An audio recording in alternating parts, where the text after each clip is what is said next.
坐在门前的矮墙上，一遍遍怀想。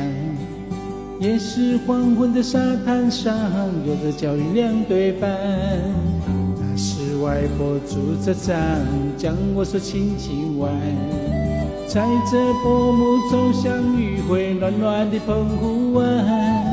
一个脚印是小雨一串，消磨许多时光。直到夜色吞没我俩在回家的路上。澎湖湾，澎湖湾，外婆的澎湖湾，有我许多的童年幻想。阳光、沙滩、海浪、仙人掌，还有一位老船长。